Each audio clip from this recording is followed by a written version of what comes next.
అల్లూరు సీతారామరాజు జిల్లాలో తొలిశాఖ గ్రంథాలయాన్ని శనివారం కొయ్యూరులో ఆంధ్రప్రదేశ్ గ్రంథాలయ సంస్థ చైర్మన్ కొండా రాజీవ్ గాంధీ, పాడేరు ఎమ్మెల్యే కె భాగ్యలక్ష్మి సంయుక్తంగా ప్రారంభించారు. తొలిసారిగా అల్లూరు జిల్లాకు 3 శాఖ గ్రంథాలయాలు మంజూరయ్యాయి. వాటిలో అరకు నియోజకవర్గంలో పెదబైలు, పాడేరు నియోజకవర్గంలో కొయ్యూరు, జి మాడుగులలో గ్రంథాలయాలు ప్రారంభోత్సవానికి సిద్ధమయ్యాయి. శనివారం కొయ్యూరులో తొలి గ్రంథాలయ భవనాన్ని ప్రారంభించారు. ఈ ప్రారంభోత్సవ కార్యక్రమంలో పాడేరు ఎమ్మెల్యే కోటకుల్లి భాగ్యలక్ష్మి మాట్లాడుతూ, ప్రస్తుతంతో ఆగిపోకుండా భవిష్యత్ తరాలకు ఉపయోగపడే రీతిలో ముఖ్యమంత్రి వైఎస్ జగన్మోహన్ రెడ్డి సంస్కరణలు తీసుకొచ్చారని అన్నారు. భవిష్యత్ తరాలకు విజ్ఞానాన్ని పంచేందుకు గ్రంథాలయాలు ప్రముఖ పాత్ర పోషిస్తాయన్న నేపథ్యంలో ప్రతి గ్రామానికి ఒక డిజిటల్ గ్రంథాలయం ఉండాలని ఆలోచన చేశారన్నారు. కార్పొరేట్ పాఠశాలలు, సైనిక్ స్కూల్ వంటి క్రమశిక్షణ తరహాలో ఇప్పుడు ప్రభుత్వ పాఠశాలలు ఉంటున్నాయని భాగ్యలక్ష్మి అన్నారు. ప్రాధాన్యం ఇస్తూ కొత్త వారికి అవకాశాలు కల్పిస్తూ కార్యకర్తలను కూడా నాయకులుగా తీర్చిదిద్దగలుగుతున్నాడు. కాబట్టి మాతో పాటు సమానంగా యోజన కాంగ్రెస్ లో పనిచేసిన మా అందరికంటే ఎన్నో సంవత్సరాల ముందే శాసనసభ్యురాలు కాగలిగారు అంటే అది ఆమె పడినటువంటి కష్టం, జగన్మోహన్ రెడ్డి గారి ఆశీర్వాదం. ఇన్నాళ్ళకి ఆమెతో పాటు మేము అరకు పార్లమెంట్ యూత్ కాంగ్రెస్ అధ్యక్షులుగా పనిచేసినప్పుడు నేను మా సొంత నియోజకవర్గం టౌన్లో దక్షిణ నియోజకవర్గానికి యూత్ ప్రెసిడెంట్గా పనిచేస్తున్నటువంటి సందర్భాల్లో మేము కలిసి సమాజం కోసం, సమాజంలో ఉన్నటువంటి యువత కోసం తీసుకురావాల్సినటువంటి మార్పు కోసం మనం ఏదైతే యువతగా కోరుకుంటాం అనేక కళ్ళ కన్నాం కష్టపడుతూ, బట్ ఆ కళ్ళను సాకారం చేసుకునే అవకాశం అధికారంతో సుసాధ్యం అవుతుంది. అటువంటి అధికారాన్ని 5 ఏళ్ల క్రితమే మీ ఎమ్మెల్యే గారికి జగన్మోహన్ రెడ్డి గారు ఇచ్చారు. ఆమె కూడా ఎంతో మార్పును తెచ్చారు. వస్తుందంటే ఎవరండి రోడ్లు పట్టలేదు, రోడ్లు బాలేదు అన్నారు. తీసుకొచ్చి మీ రోడ్లు చూపించాలి. వస్తుంటే ఎంత బ్రహ్మాండంగా ఉన్నది రోడ్లు. అయితే రోడ్లు వేస్తున్నప్పుడు కూడా రోడ్లు బాగాలేదని చెప్పి దుష్ప్రచారం చేస్తారు.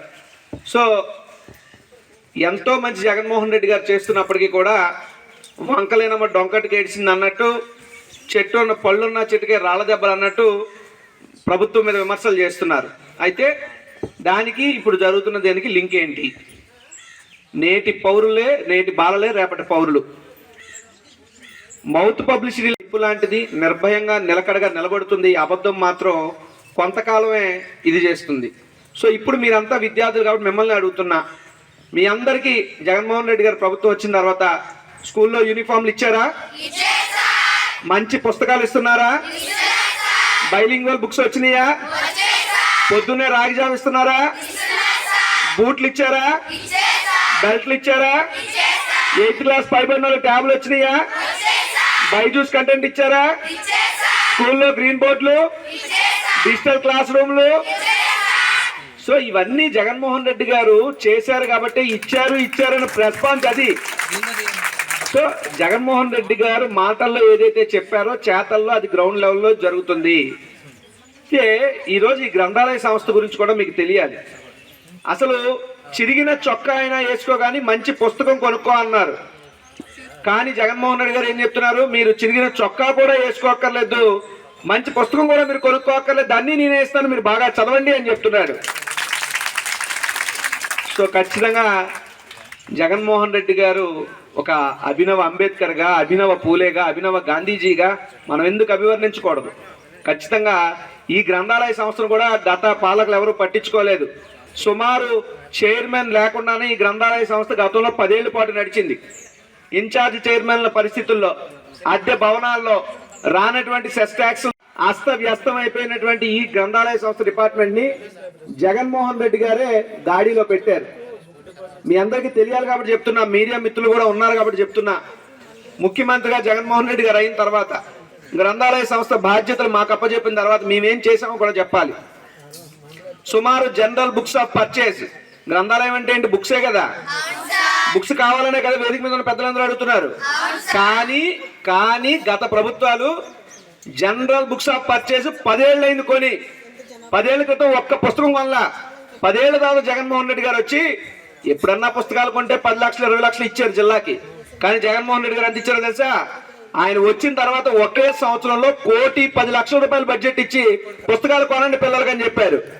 సో సుమారు 60 లక్షల రూపాయల పుస్తకాలు కొని మీ లైబ్రరీలోకి పంపాం. మీ లైబ్రరీకి కూడా ఇప్పుడు మనం ఉన్నటువంటి ఈ లైబ్రరీకి కూడా జనరల్ బుక్స్ ఆఫ్ పర్చేస్ కింద 508 పుస్తకాలు రావడం జరిగింది. ఉన్నాయి అవన్నీ. సో దాంతో పాటు ప్రతి ఏడాది బుక్స్ ఆన్ డిమాండ్ అని ఉంటుంది.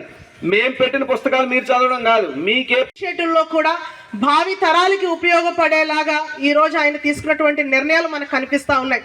బికాజ్ ఈరోజు 2000 జనాభాకి ఒక సచివాలయం అనేది ఉండాలి, సచివాలయానికి ఆనుకొని ఒక రైతు భరోసా కేంద్రాలు ఉండాలి, అండ్ ప్రజల ఆరోగ్యం పట్ల ఎంతో శ్రద్ధ వహిస్తూ ఖచ్చితంగా ఆ పక్కనే ఒక వెల్నెస్ సెంటర్ కూడా నిర్మాణం చేయాలి. అండ్ అదేవిధంగా ఈరోజు ఏదైతే నేటి బాలులే రేపటి పౌరులు అనే పద్ధతిలో ఏదైతే అంటుంటామో, సో వాళ్ళందరినీ కూడా ఒక మంచి ఫ్యూచర్ సిటిజన్స్గా తయారు చేయాలనంటే ఒక డిజిటల్ లైబ్రరీ అనేది కూడా ప్రతి గ్రామ స్థాయిలో కూడా ఉండాలి అనే ఒక ఆలోచన నిజంగా చాలా చాలా గొప్ప విషయం.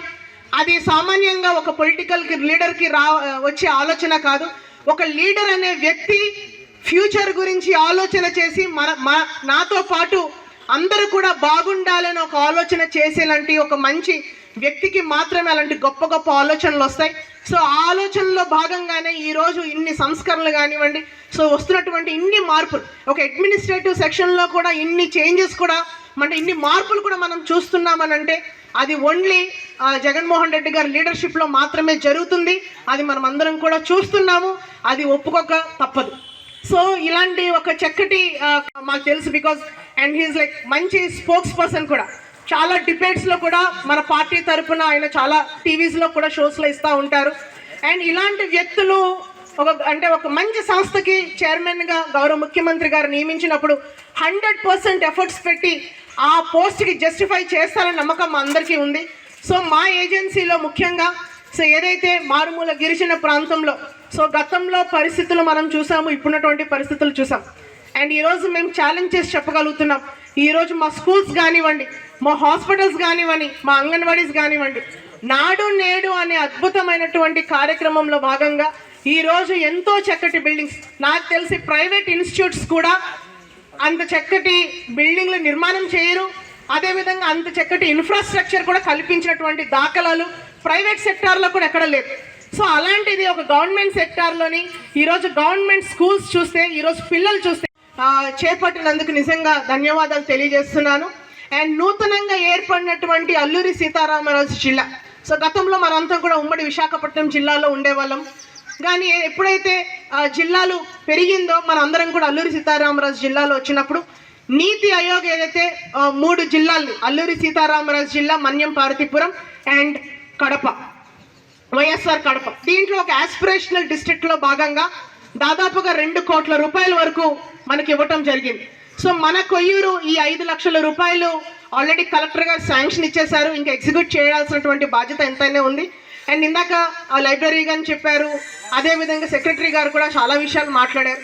సో లైబ్రరీ అంటే బిల్డింగ్ పెట్టుకొని దాంట్లో ఇన్ఫ్రాస్ట్రక్చర్ డెవలప్ చేసుకునే దానికి కూడా చాలా, ప్రతి పిల్లవాడు ప్రతి అమ్మాయి కూడా ఈరోజు స్కూల్స్లో చేరి ప్రతి ఒక్కరు కూడా చదువుని చక్క ఆకలింప చేసుకొని మంచి మంచి స్థాయికి వెళ్తూ ఉన్నారు. ఈరోజు మన ట్రైబల్ ఏరియా అంతా కూడాను చాలా అందరు పిల్లలు కూడా చదువుకోవడం అనేటువంటిది ఒక శుభ పరిణామం. అలాగే మన లైబ్రరీ ఇంతకుముందు కూడా ఈ లైబ్రరీ అనేటువంటిది సింగవరంలో ఉండేది. ఆ సమయంలో ఈ సందర్భంగా చైర్మన్ గారికి నేను ఒక రిక్వెస్ట్ చేస్తూ ఉన్నాను, ఎందుకంటే గ్రంథాలయం అయితే ఉంది కానీ దానికి సంబంధించినటువంటి పుస్తకాలు అనేటువంటివి పూర్తి స్థాయిలో లేకపోవడం ఒక ఇబ్బందికరమైనటువంటి పరిస్థితి. అలాగే ఈ గ్రంథాలయం మునుపటి ఏదైతే ఊరికి చివరగా ఉండటం, అక్కడికి ఎవరు వెళ్ళలేనటువంటి పరిస్థితి, అది ఒక గ్రంథాలయం కానీ ఎవరు దాన్ని యూటిలైజ్ చేసుకునేటువంటి పరిస్థితి. కానీ ఒక మంచి బిల్డింగు మంచి ప్లేస్లో కట్టడం, అందున ఇక్కడ ఏదైతే కనీస సౌకర్యాలు అనేటువంటి కనీసం కూర్చొని చదువుకోవడానికి బెంచీలు కావచ్చు, లేకపోతే ఏవైతే చైర్స్ కావచ్చు, ఇవన్నీ కూడాను లేవు. ముఖ్యంగా పుస్తకాలు, వీటన్నిటిని కూడా దాతలు కూడా ఎవరైనా ఉంటే మంచి పుస్తకాలను తీసుకొచ్చి లైబ్రరీకి ఇవ్వాల్సినటువంటి అవసరం ఉంది. అలాగే ప్రతి ఒక్కరు కూడా ఈ సందర్భంగా ఇక్కడ పనిచేసే